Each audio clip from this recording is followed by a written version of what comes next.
Welcome to Beyond Speaking with Brian Lord, a podcast featuring deeper conversations with the world's top speakers.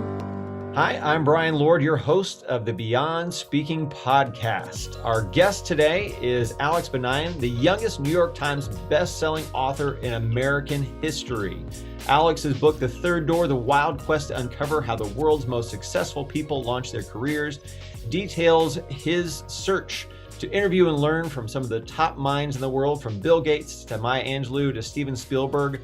As a speaker, he focuses on exponential growth, perseverance, persistence during times of uncertainty. Alex's messages help get teams inspired, think strategically, and get ready to thrive in our changing world. Alex, thank you so much for coming on and joining us. Thanks, Brian. I'm excited to do this.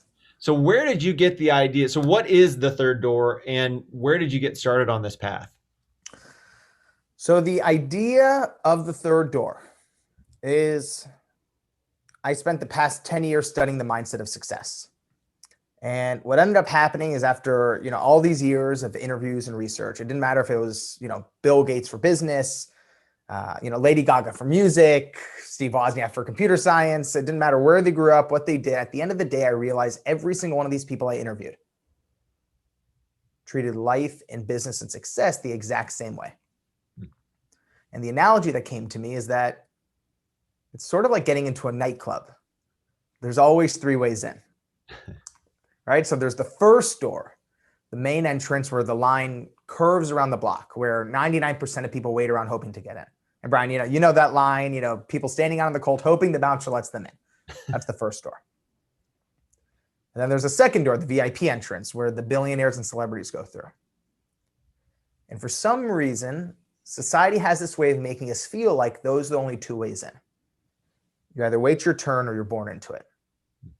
But what I've learned, and what I'm sure you've seen in your own career, is that there's always the third door.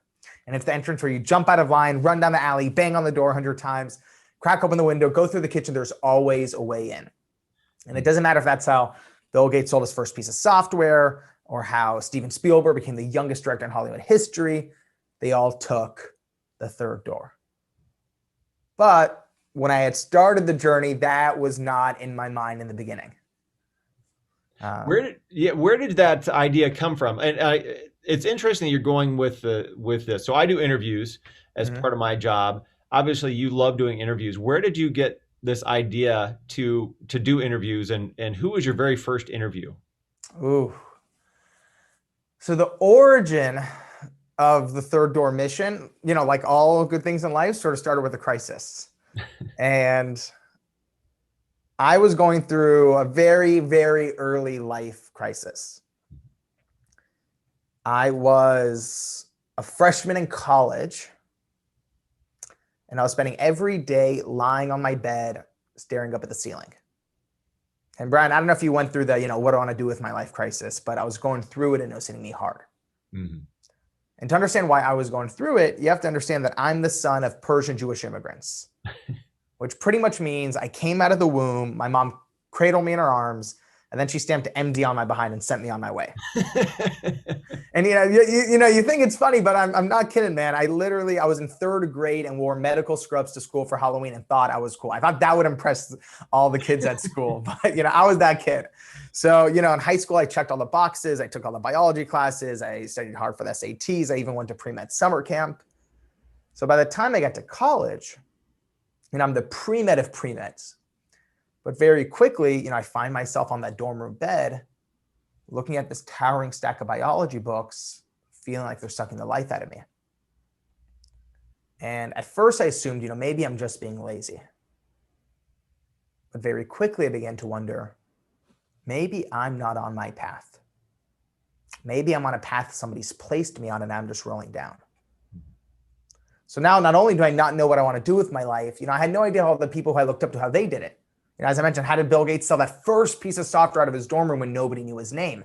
How did Lady Gaga get that first record deal without a single hit under her belt? This is what they don't teach you in school. So I just assumed, there has to be a book out there with the answers. I assumed every book had to be written at this point. So I'm going to the library and I'm just ripping through biographies and self-help books and business books, assuming there had to be a book, not on a particular age in life, but really a stage.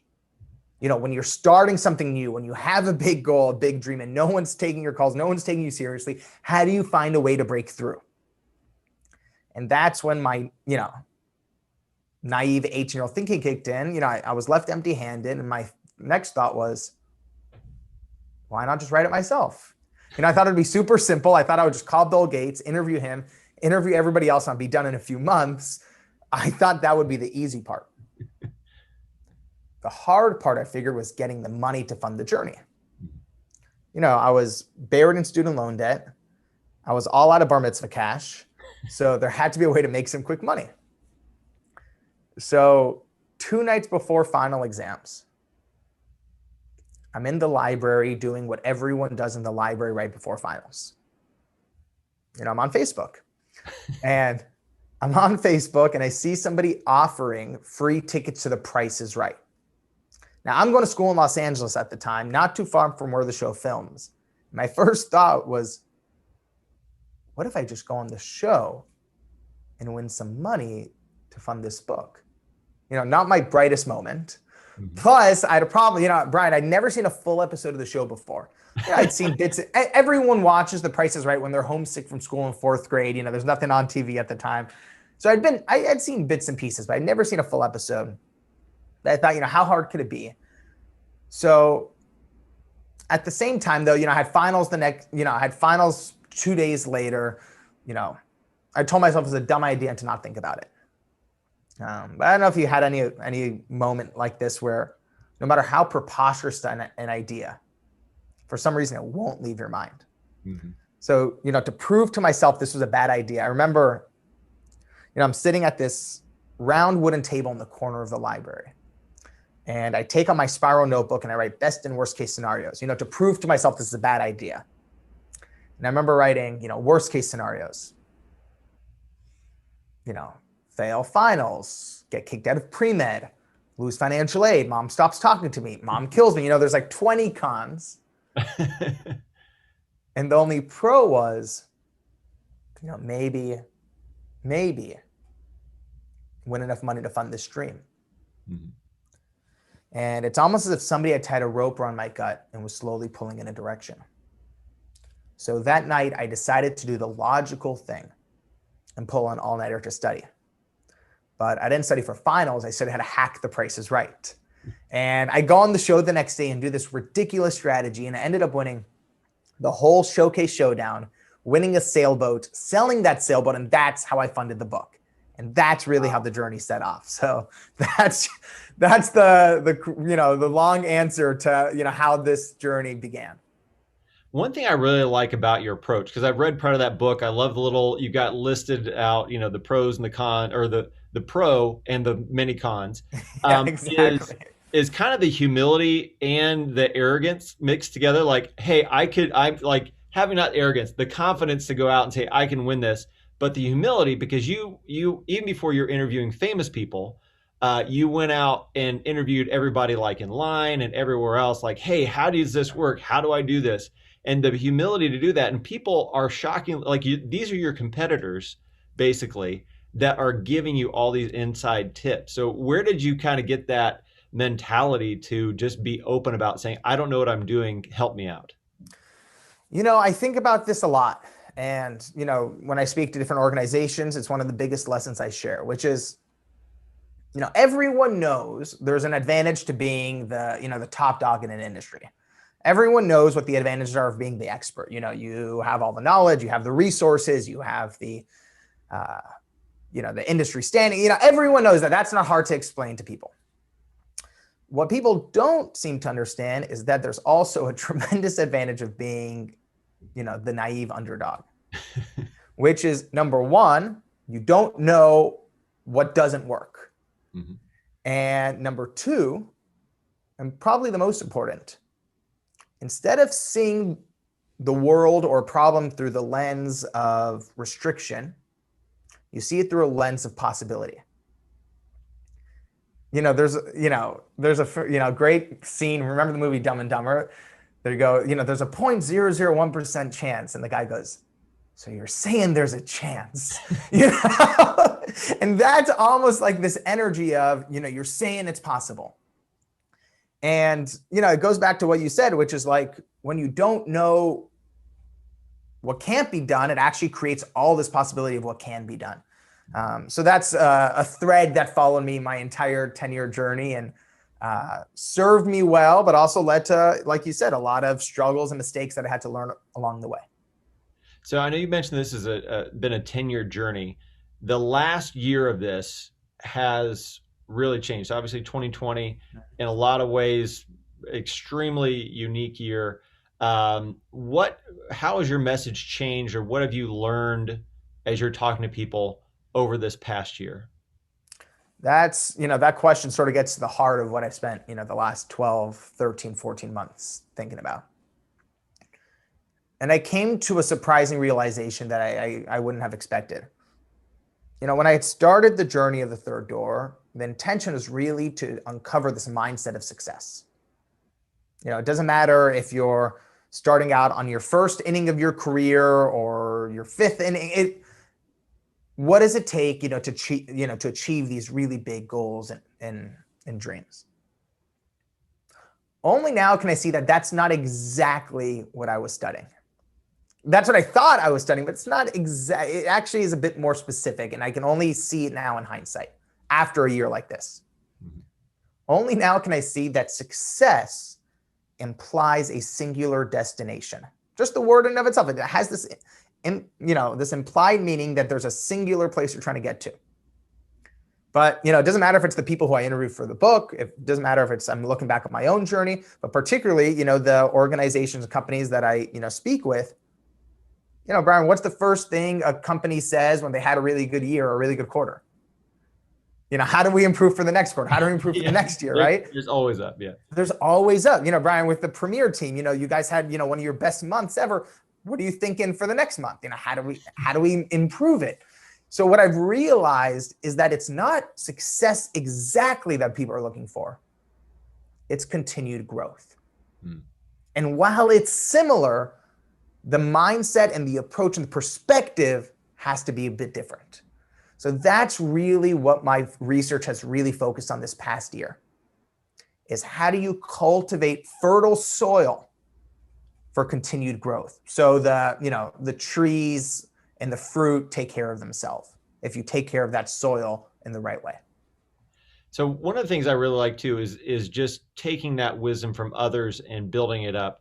And I know you have a lot of interviews in there. So I'm going to give you some different topics, and I'd love it if you could share maybe a story from one of your interviews about how that applies. So okay. What is an example of growth, of having that growth mindset from one of the people that you've interviewed?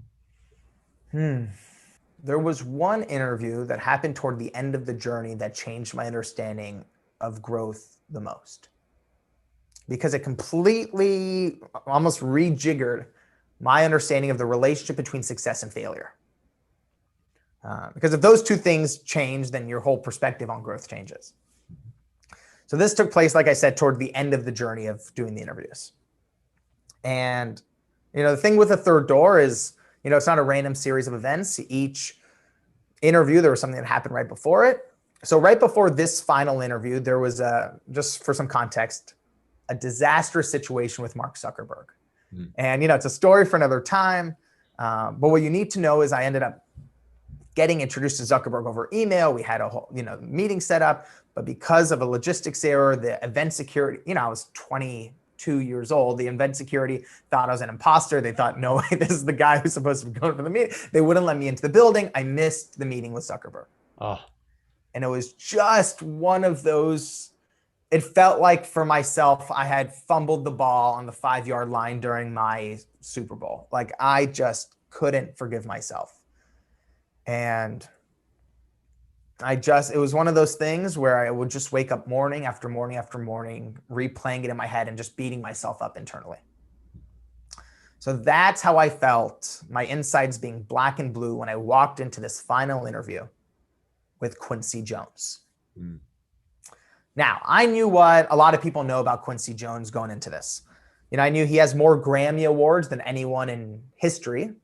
He's produced the best-selling album of all time, Michael Jackson's Thriller, the best-selling single of all time, We Are the World. He, has worked with Sinatra and Ray Charles and Stevie Wonder. He helped discover Oprah Winfrey and Will Smith. He's undeniably, one of the most successful people in entertainment history.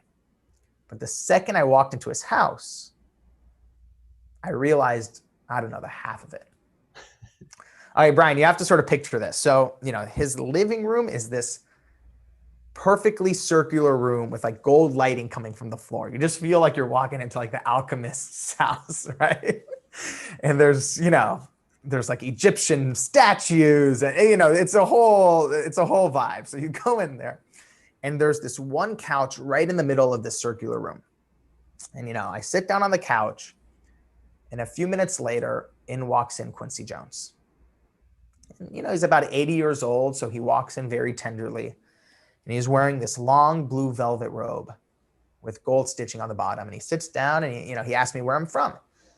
And I'm like, oh, hi, Mr. Jones. My name is Alex. I'm from Los Angeles. And he goes, no. I said, where are you from? And I'm like looking around, like wondering if this is like a trick question or a riddle. And I go, oh, my family's from Iran. And he goes, that's what I thought. And he launches into like a 30-minute story of dating a Persian princess, trying to break the Ayatollah out of prison. And he sucks me into the Quincy Jones vortex. And it is the happiest place on earth. He has a story for everything. We're talking about the pyramids in Egypt. We're talking about Rio's Carnival. And he has this way of looking into your soul and telling you exactly what you need to know without you even having to ask. And about halfway through the interview, he tells me a story from early on in his career that, as I mentioned, completely changed my understanding of the relationship between success and failure. So this story takes place when Quincy was, just starting out in the music industry. And he's explaining to me that at that point, the whole music industry was run by the mafia. The whole industry was run by the mafia. So one day he goes in to get a music publishing deal. So he goes into this executive's office and, the executive is sitting behind the desk and Quincy sits down and the executive slides the contract across the table. And on the contract, it says that Quincy will only get 1% of his own publishing. And, Quincy's about to say something, but he looks up and sees that standing behind the executive are all his cronies. And the executive goes, leans in and goes, you can ask for whatever you want, but you're only getting 1%. I'm sitting on the couch listening to this story and, my body's tensing up. I look at Quincy and he's laughing. He's like, oh man, they took all my stuff. And, I'm getting more and more tense. Quincy's like, oh man, I'm still trying to get that stuff back. And I'm like, that's messed up. And he looks at me, pretty surprised why I would have an outburst like that in the middle of his story. And only in hindsight can I see I was still so beat up internally from that experience with Zuckerberg that any story of someone young making a mistake, getting taken advantage of was completely setting me off. And it's almost as if Quincy understood something about me that I didn't. Because he put a hand on my shoulder and he said, that's all right, man. It's how you learn. And it's almost as if my body was this overinflated tire and Quincy had just hit this escape valve and all this excess pressure was rushing out. And he looked at me and he said, listen, 99% of people hate their mistakes. They pretend their mistakes never happened. They try to cover them up. They treat their mistakes as their biggest enemy. And that's the biggest mistake you can make. Because it's only when you treat your mistakes as your best friends, it's only when you cherish your mistakes can you learn from them. And only then can you grow. Your mistakes are your greatest gift. So, of course, that was, amazing advice. But before I know it, the Quincy Jones vortex keeps on going. And, I check my watch and I see at a certain point, it's been like 3 hours now. And, Brian, you do interviews all the time. The feeling when you feel a conversation, slowing down. So I just looked at him and I said, Mr. Jones, I just have to tell you, this conversation has changed my life. And he's like, that's so beautiful, man. How so? And I said, well, you really showed me what it means to grow and be a person of the world. And he's like, amazing, in what way? And I said, well, you showed me that the only way you can really grow is by traveling and going on adventures. And he's like, no, no, you need to cherish your mistakes. And it's almost as if he wasn't going to let me leave that room until the lesson sunk in. And in that moment, it did. And I remember sitting on that couch and having this epiphany that I had spent my entire journey assuming that the opposite of success is failure. What do they teach us in kindergarten? The opposite of up is down. The opposite of success is failure. But it wasn't until I was sitting there with Quincy Jones that I realized that success and failure are not only not opposites, they're different sides of the same coin. They're both a result of the same thing. They're both a result of trying. So the opposite of success isn't failure. The opposite of success is not trying. And I remember sitting on the couch and swearing to myself that from this point forward, I would be unattached to failure, unattached to success, instead be committed to trying and growing. And that's one of the biggest lessons that changed my life forever. One of the other people that you interviewed was Maya Angelou. And we have, obviously a lot of people have had a dark time from 2020 moving into 2021. And the theme that you have for that chapter with her is moving from darkness into light. Can you explain that? That chapter has a very special place in my heart. Maya Angelou has, been one of my big heroes throughout my life.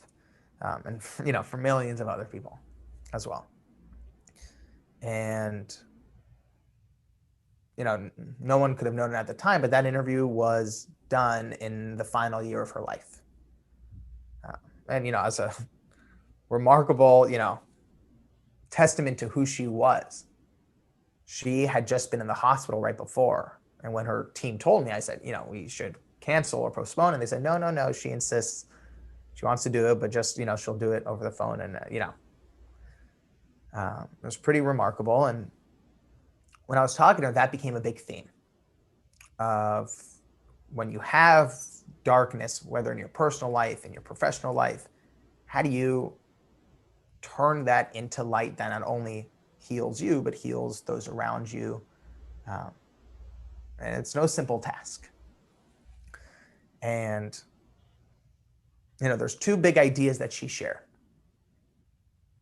She said, number one, and she has this amazing way of speaking. She goes, Mr. Banayan, I'd like you to write this down. Write this down. I'm like, okay, I'm writing it down. She goes, write this down. Take out a pen. I'll write this down. And she goes, write the following sentence down on a sheet of paper and post it above your desk. I want you to read it every morning when you sit down at your desk. And I'm like, I'm all ears. I'm leaning forward. And she goes, every storm runs out of rain. Every storm runs out of rain. And, I remember sitting back and just letting that soak in. And then she goes, without missing me, she goes, but you have to get to work. You have to get to work.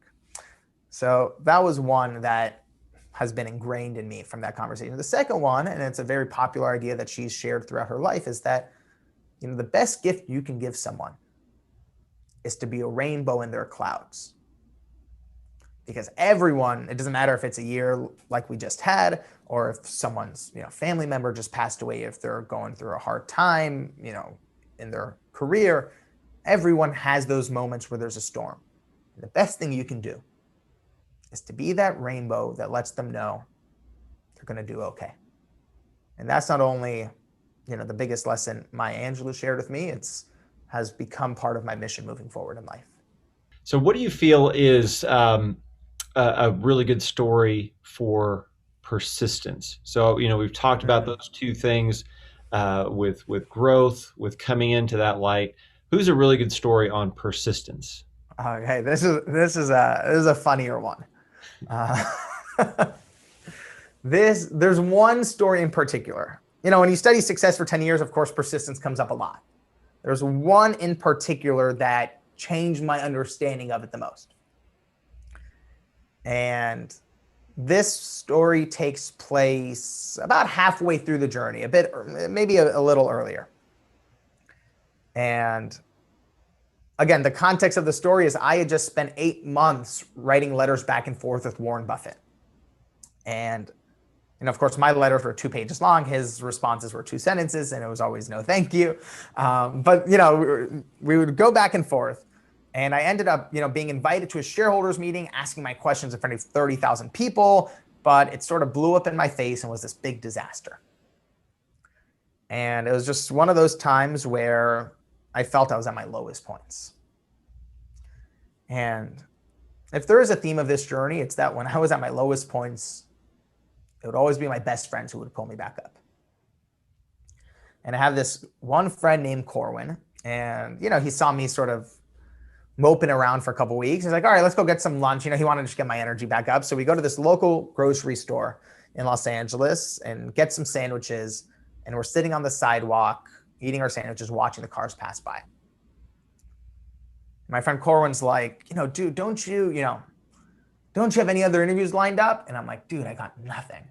And he's like, come on, let's say you had an interview lined up, who would you want to talk to? And I said, look, man, and I was in a real bad mood. I was like, look what happened with Warren Buffett. Even if I had an interview, I'd probably mess that up too. And Corwin's like, listen, you can't be so hard on yourself. Interviewing isn't a science, it's an art. And as we're talking about this, the single most miraculous moment of the entire journey happens. A car pulls up, parks right in front of us in the loading zone.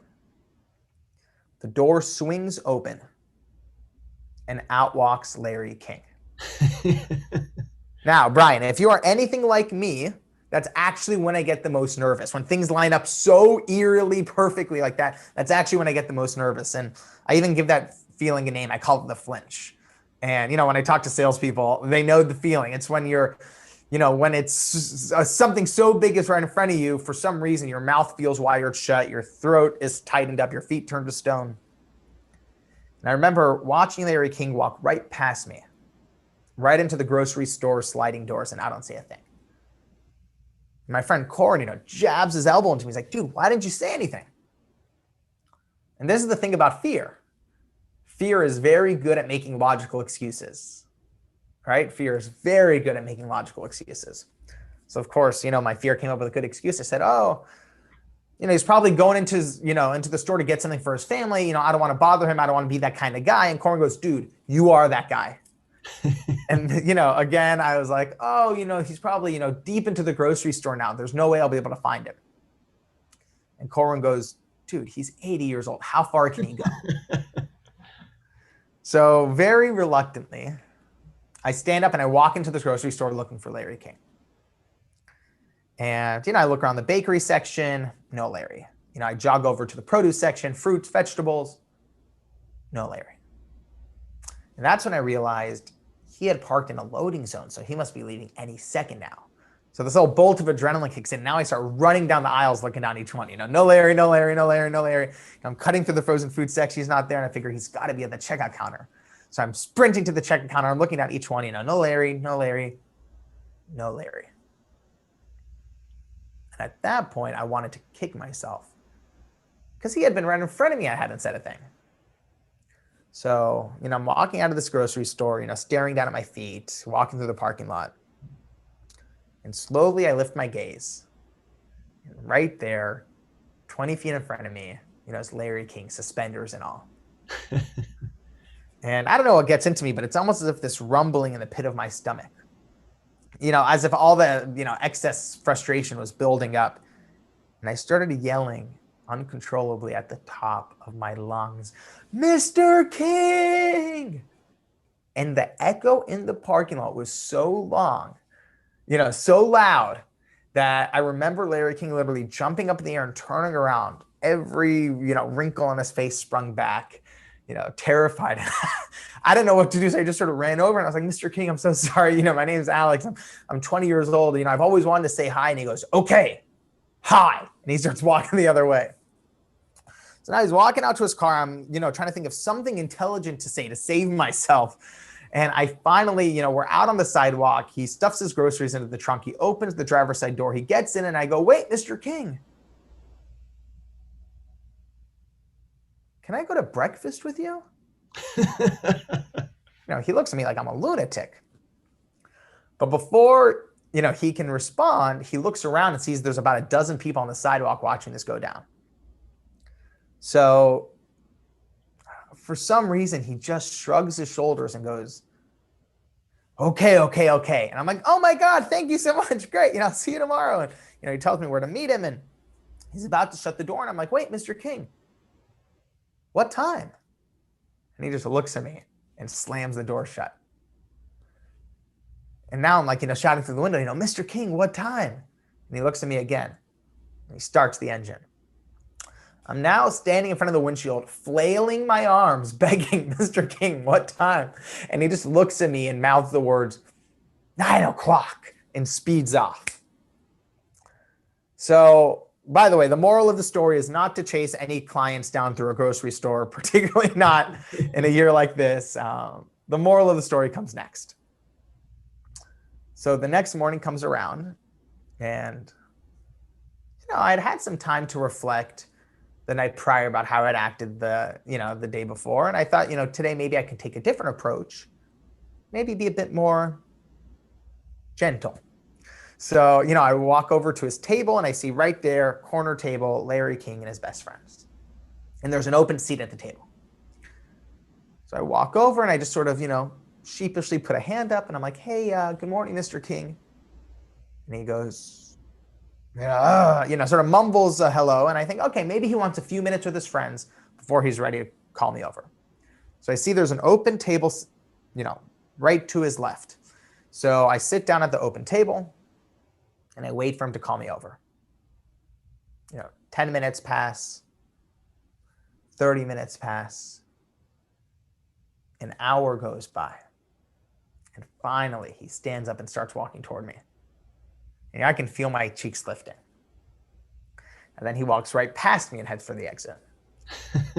And I, put a hand up and I'm like, Mr. King? And he goes, what is it, kid? What do you want? And at that point, I felt a very sharp, familiar pain in my chest. And I said, honestly, I just wanted some advice on how to interview people. And this slow smile spreads across his face, almost as if to say, why didn't you just say so? And he ends up giving me the greatest monologue of interview advice I've heard in my entire life. And at the end, he looks up to the ceiling as if he's debating something in his mind.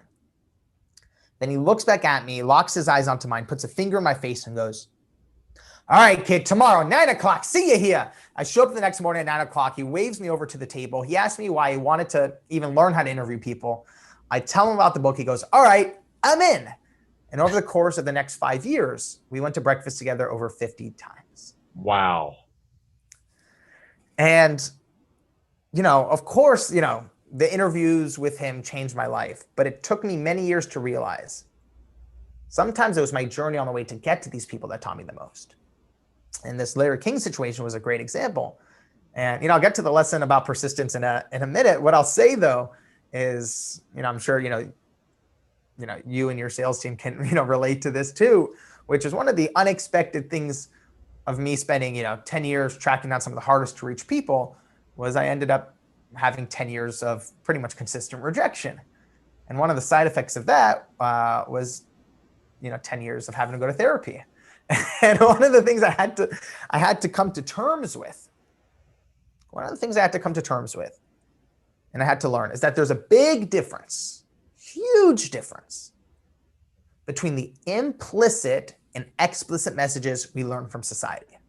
Huge difference between the implicit and explicit messages we learn from society. So I'll give you an example.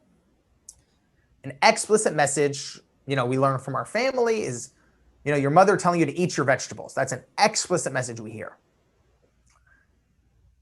An implicit message is you wake up in the middle of the night and you see your mom eating chocolate ice cream in bed, right? That's the implicit message. And what I've learned is that it's the implicit messages that have the strongest hold on our thinking. It's the implicit messages that actually control our behavior and our decision making. It's the implicit messages. And, let's look at the business world. It's crystal clear. a company says, we love innovation, we love risk taking, that's in their company culture. They have banners all around the office. That's the explicit message. Brian, I'm sure you see this all the time. Someone at a company takes a risk, fails, gets fired on the spot. What's the implicit company culture? No risk. Right. And it's the implicit messages that control the way a team operates the most. It's the implicit messages. Doesn't matter how good your banners are. It's the implicit messages. And, when you think about persistence specifically, I grew up, in Los Angeles. And if you think about the messages we have around persistence for young people in America, it's pretty strong. What do we explicitly tell young people? Try again. If you think it, you can do it. Anything's possible, never give up. These are our explicit messages around persistence. But what's the implicit reality? Right? Let's say you're trying out for the baseball team in high school and you don't make it the first year and you try out again the second year, you still don't make it. Let's say you are extremely brave and you try out the third year and you still don't make it. What do the people who love you the most tell you? Maybe try soccer. How about track and field? What about basketball? These are the people who love you the most. These are not your competitors. These are not your enemies. This is your mother. These are your best friends. These are the people who are taking care of you. They tell you after a few attempts, it's best to pack up and go home. And it's not like, we enter the workforce and someone at HR sits you down on the first day of the job and says, all right, let's unpack your implicit messages and unravel them to see what you're bringing into the sales force here. No, we just go right into the sales process, the leadership position. We just take all of these implicit messages from our lives with us without knowing. Now, it wasn't until this experience with Larry King that my implicit understanding of persistence completely got shattered for the better. And what I took away from this experience is that the truth about persistence, the way it actually operates in the business world, is that when it comes to persistence, you have as many at-bats as you're willing to give yourself. You have as many at-bats as you're willing to give yourself, and that's changed my life forever. Well, Alex, thank you so much for taking the time to be on the Beyond Speaking podcast. We really, really appreciate it. It was a ton of fun, and I appreciate being able to share these stories with you. And thank you for all you do. You and your team really share this message of possibility from with the podcasts, and of course through all the events that you put together. So I'm very grateful for you. Great. Hey, thank you so much, Alex. And thank you to everyone who is listening. Make sure to subscribe to the Beyond Speaking podcast. You can check out more on Alex's page on premierspeakers.com and nationalspeakers.com. So on behalf of Premier and National, thank you everyone for listening, and make sure to listen in next time. Thanks so much. Thank you for joining us for the Beyond Speaking podcast. To learn more about today's guest, go to beyondspeak.com. Make sure to leave a review and subscribe wherever you listen.